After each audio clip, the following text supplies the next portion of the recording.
Hola noies, què tal? Benvingudes a un nou episodi de Passant Comptes. Què tal? Em fa molt feliç tornar a ser per aquí. Vaig penjar el primer episodi i va ser com desapareixo del podcast i literalment estic gravant això el dia 17 de gener. Jo em volia gravar un com el dia 9 o així més o menys, però estava tot amb els exàmens i no vaig poder, llavors vaig dir fem una pausa. Bé, una pausa des del primer episodi, però sí, i ja m'hi posaré a tope quan acabi els exàmens, perquè al final gener és un mes bastant estressant, on t'esforces a tope pels exàmens i no sempre veus resultats, però bé, tot és un aprenentatge al final.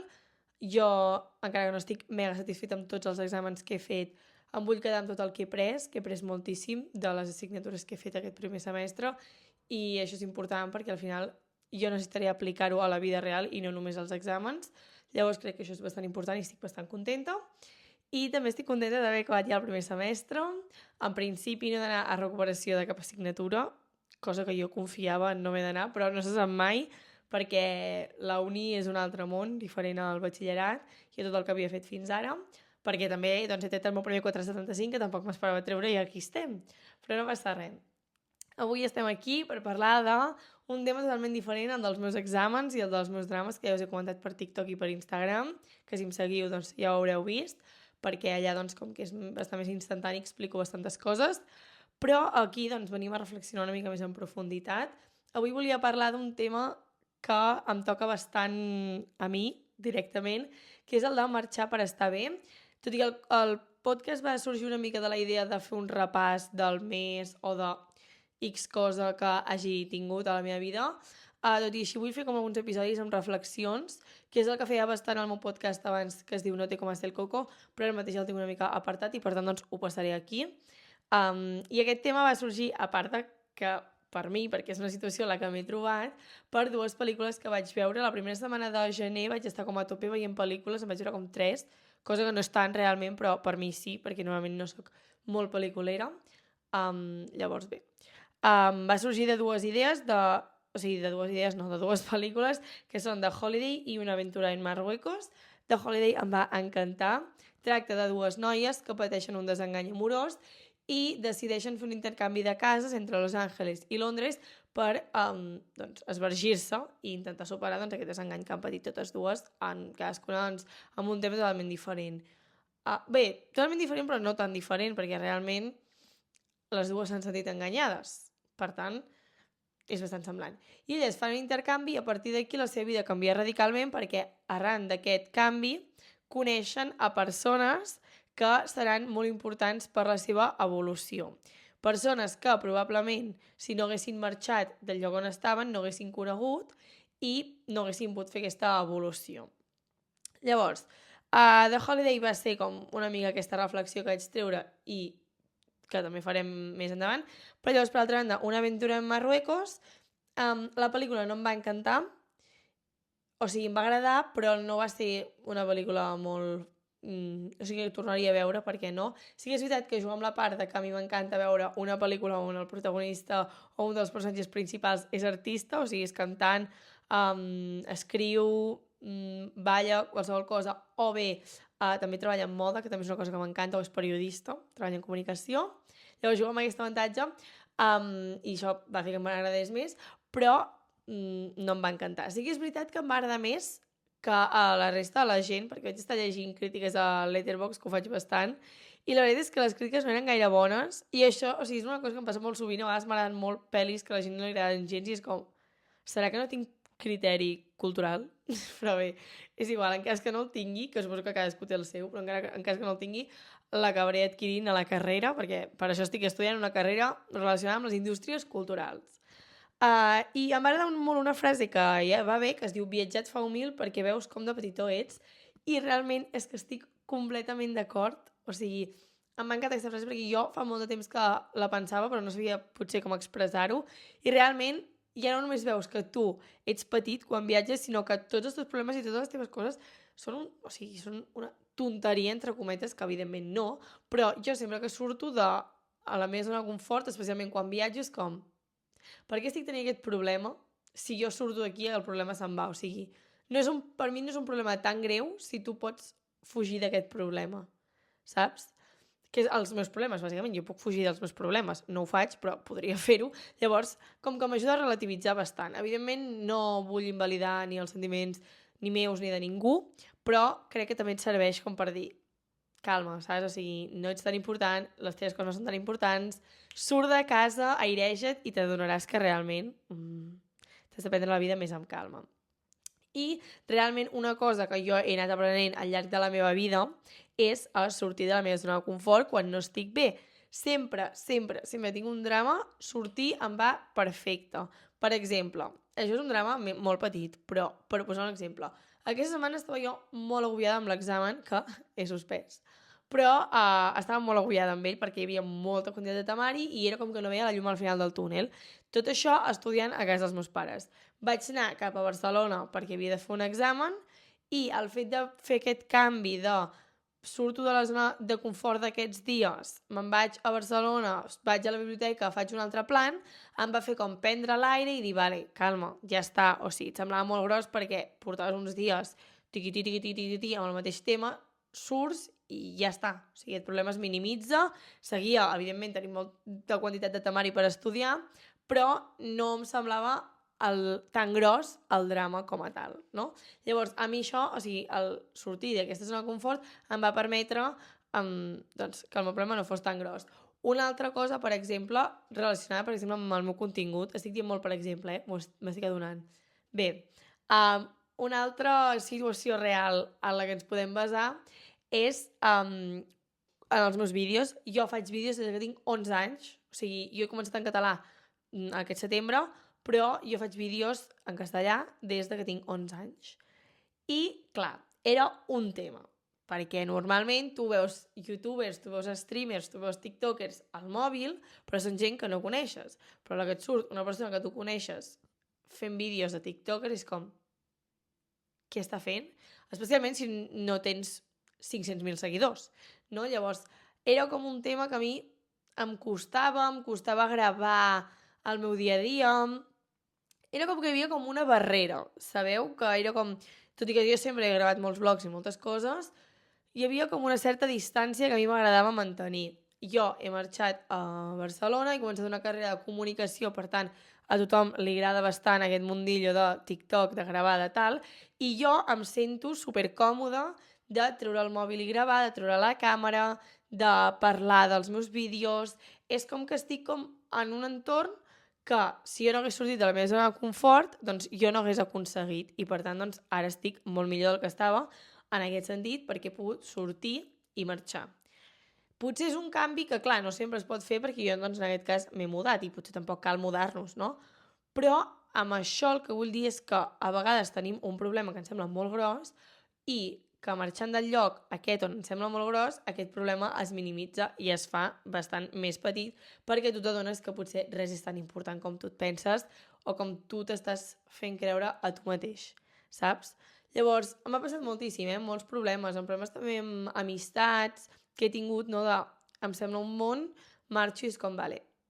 I el fet de minimitzar, o sigui, no minimitzar, però com relativitzar aquest problema, et permet també pensar amb més claredat, perquè al final, quan tu estàs molt ofuscat amb un tema de em passa això, potser no penses amb objectivitat, et deixes endur per les emocions i ho veus com tot ennuvolat. En canvi, si tu surts, se te'n van aquests núvols que tens, pots ser molt més objectiu, veure altres realitats, també calmar-te, estabilitzar les teves emocions i dir, vale, què està passant? Com ho estic gestionant? Ho estic fent bé? No ho estic fent bé? Ho hauria de fer millor? Com m'estic sentint realment respecte a això? Perquè potser, jo què sé, he tingut una baralla amb no sé qui i em sembla que és la baralla més forta que algú pot haver viscut, però llavors marxo i dic, noia, no és per tant. Vull dir, t'ho ha semblat en el moment, però ara en perspectiva no ho sembla tant. I això, doncs, moltes vegades passa això, no? Per això et diuen que t'airegis. A vegades simplement hi ha coses que anant a caminar també se't rebaixen una mica. Però sí que és veritat que com que jo no soc una persona molt caminadora, doncs soc més de sortir doncs, del meu ambient, del meu entorn, de la zona de confort. Bàsicament, el fet també de marxar també et permet conèixer coses noves. Ja no només el fet d'airejar-te, sinó conèixer nous llocs, noves persones, noves històries, noves perspectives de veure el món. Jo m'he reconciliat amb molts problemes que jo tenia abans, gràcies a totes les persones que he conegut aquests últims mesos, perquè, o sigui, parlo molt d'aquests últims mesos perquè realment anar a la uni ha suposat un canvi molt gros per mi perquè he conegut amb molta gent en aquests últims mesos. Llavors, el fet de conèixer tota aquesta gent m'ha permès conèixer noves històries de la gent, aprendre aquestes històries, aprendre també el que pensen, gent també que és de diferents llocs. Llavors això beneficia molt perquè al final penso que les persones que han viscut en un mateix lloc tenen molta tendència a pensar igual que una persona que viu a 60 quilòmetres. Llavors, el fet de conèixer persones noves de diferents llocs m'ha permès veure noves perspectives, noves vides, veure també com vull encarar la meva vida, les meves relacions personals, evolucionar, i crec que és superpositiu. Per això també m'agrada molt conèixer gent nova, perquè crec que les persones t'aporten moltes coses, la gent és molt rica i han viscut moltes coses que tu no, llavors et poden aportar molts coneixements, també han tingut una educació totalment diferent, una gent a l'entorn totalment diferent i per tant, doncs, tenen uns pensaments que probablement no siguin semblants als teus i són supervàlids i per tant tu els pots agafar i adaptar a les teves vivències personals. Cosa que també doncs, t'omple bastant per dins i també et permet doncs, això, no? Tractar millor els problemes que tu tens. No només són viatges, no només cal començar una carrera, hi ha mil coses que et fan relativitzar els teus problemes. Algun cop jo el que he fet ha estat anar a llocs que a mi m'agraden o que em semblen macos, o també llocs nous, o sigui, tenir el teu lloc especial et pot ajudar molt, però també llocs nous. A mi, per exemple, el que em funciona molt és anar a veure el mar, anar a fer un camí de ronda i escoltar un podcast. A mi em funciona moltíssim perquè és com estar al costat del mar, m'agrada molt, m'omple molt, és una cosa que m'agrada molt, igual que hi ha gent doncs, que li passa amb la muntanya, que potser a mi també passaria amb la muntanya, però no ho he provat. Però amb el mar m'encanta fer un camí de ronda, veure el mar, veure'l... Bueno, no veure-li al final, mentre escoltes una persona reflexionar sobre el problema que tu estàs tenint, que a tu et sembla un món, i dir, té solució, no passa res, no és cap drama. Una vegada em va donar com una època en què jo em sentia com culpable de tot.